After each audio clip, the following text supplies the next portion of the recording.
বন্ধুসকল, অসম গ্ৰামীণ বিকাশ বেংকৰ mobile banking এপটো ডাউনলোড কৰিবৰ বাবে গুগল প্লে ষ্ট'ৰত গৈ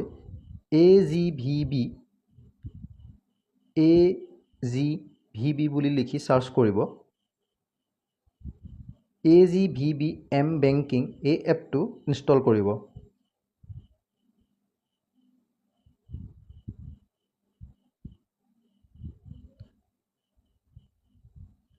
এপটো ইনষ্টল হোৱাৰ পাছত ইয়াক অপেন কৰিব। অপেন কৰাৰ পাছত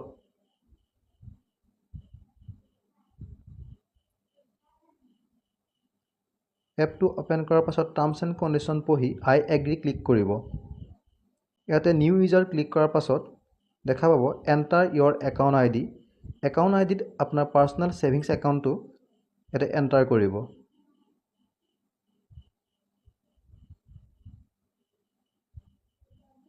ছেভিংছ একাউণ্টটো এণ্টাৰ কৰাৰ পাছত তলত দেখা পাব ফেচিলিটি লিখা আছে। ইয়াত ট্ৰেনজেকশ্যন এণ্ড ভিউ ক্লিক কৰি কনফাৰ্ম কৰিব। ইয়াৰ পাছত আপোনাৰ ৰেজিষ্টাৰ্ড মোবাইলত এটা OTP আহিব।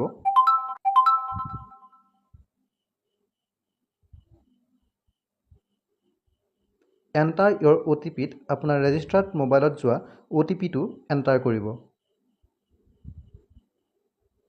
OTP এণ্টাৰ কৰি কণ্টিনিউ কৰিব।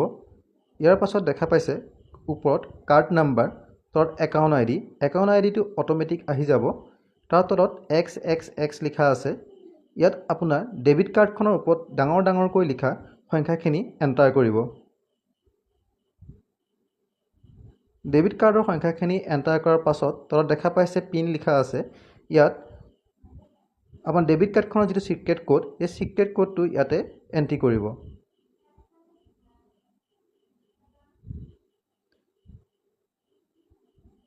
চিক্ৰেট কোডটো এণ্ট্ৰি কৰাৰ পাছত কণ্টিনিউ বুটনত ক্লিক কৰিব।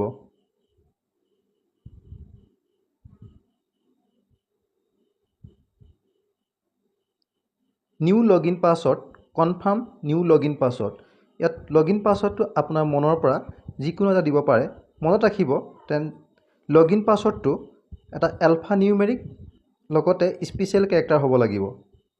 ধৰক নগাঁও@1, ৰাইডঙীয়া@1 এনেধৰণে দিব পাৰে। কনফাৰ্ম নিউ লগইন পাছৱৰ্ডটো লগইন পাছৱৰ্ডৰ লগত একে হ'ব লাগিব। ইয়াৰ পাছত ট্ৰেনজেকশ্যন পাছৱৰ্ড, ঠিক একেদৰে ট্ৰেনজেকশ্যন পাছৱৰ্ডটো এলফা নিউমেৰিক আৰু এটা স্পেচিয়েল কেৰেক্টাৰ থাকিব লাগিব। মনত ৰাখিব লগইন পাছৱৰ্ড আৰু ট্ৰেনজেকশ্যন পাছৱৰ্ড একে হ'ব নোৱাৰিব। একেধৰণে ট্ৰেনজেকশ্যন পাছৱৰ্ডটো নগাঁও@2, ৰাইডঙীয়া@3 এনেধৰণে দি ছাবমিট বুটনত ক্লিক কৰিব।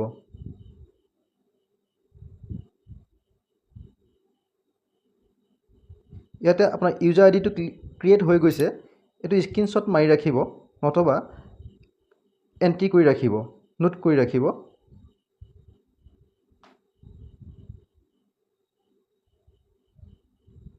আকৌ আই এগ্ৰিত ক্লিক কৰিব। মনত ৰাখিব ৰেজিষ্ট্ৰেশ্যন হোৱাৰ সম্পূৰ্ণ 24 ঘণ্টাৰ পাছতহে আপোনাৰ এপটো ব্যৱহাৰৰ উপযোগী হৈ উঠিব। ইয়াৰ পাছত ইউজাৰ আইডিত আপুনি আপোনাৰ ইউজাৰ আইডিটো এণ্টাৰ কৰিব।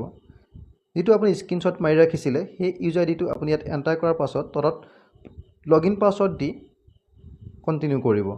ইয়াত দেখা পাব হোম স্ক্ৰীণত আপোনাৰ ছেভিংছ একাউণ্টত থকা ডিপ'জিট আৰু লোন, RD, ফিক্সড ডিপ'জিট যি ধৰণৰ ডিপ'জিট আছে আপোনাৰ সেই ডিপ'জিটখিনি ইয়াত শ্ব' হ'ব। তাৰপিছত ট্ৰেনজেকশ্যনত নিউ ট্ৰেন্সফাৰ বুটনত ক্লিক কৰিব। কোনোবা ব্যক্তিলৈ আপুনি টকা ট্ৰেন্সফাৰ কৰিব বিচাৰিলে ইয়াতে নিউ ট্ৰেন্সফাৰত গৈ আপুনি টকা পঠাব পাৰিব।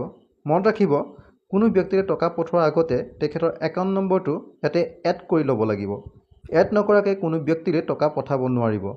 গতিকে ডাছবৰ্ডত আকৌ ক্লিক কৰি আপুনি হোম স্ক্ৰীণত দেখা পাব ওপৰৰ ফালে সোঁহাতে মাই পে'ই ইয়াত ক্লিক কৰি আকৌ ওপৰৰ ফালে সোঁহাতে এড নিউ পে'ইত ক্লিক কৰিব। ছেম বেংক হ'লে ছেম বেংক, আদাৰ বেংক হ'লে আদাৰ বেংক। যদি ইয়াতে আপুনি একে বেংকলৈ টকা পঠাব বিচাৰিছে ইয়াতে ছেম বেংকত ক্লিক কৰি নেম লিখিব। যিজন ব্যক্তিলৈ আপুনি টকা পঠাব বিচাৰিছে তেখেতৰ সম্পূৰ্ণ নামটো সম্পূৰ্ণ শুদ্ধকৈ লিখিব।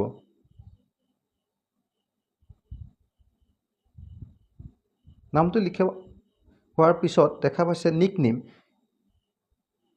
আপোনালোকে যিকোনো এটা নিক নেম দিব পাৰে। ইয়াতে মোৰ মাৰ কাৰণে টকা পঠাব বিচাৰিছোঁ, গতিকে মা বুলি নিক নেম লিখিলোঁ।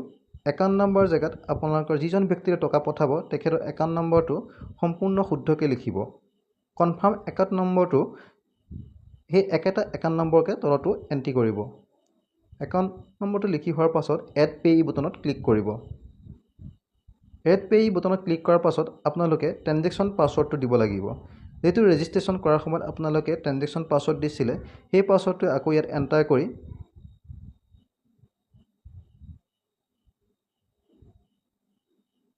কনফাৰ্ম বুটনত ক্লিক কৰিব।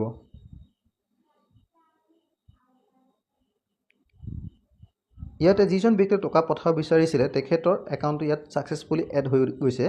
ইয়াতে অ'কে বুটনত ক্লিক কৰিব। ওপৰৰ ফালে দেখা পাইছে এইমাত্ৰ মই যিজন একাউণ্ট হোল্ডাৰৰ একাউণ্টটো ছেভ কৰিছিলোঁ তেখেতৰ একাউণ্টটো ওপৰত দেখা পাব। নিউ ট্ৰেন্সফাৰত যাব।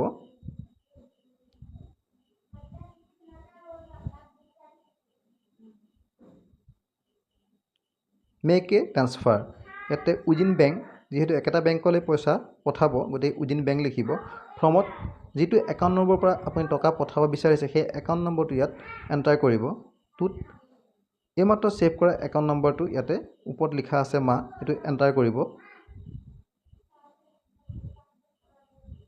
এমাউণ্টত আপুনি যিমান টকা পঠাব বিচাৰিছে সেই এমাউণ্টটো ইয়াত এণ্টাৰ কৰিব।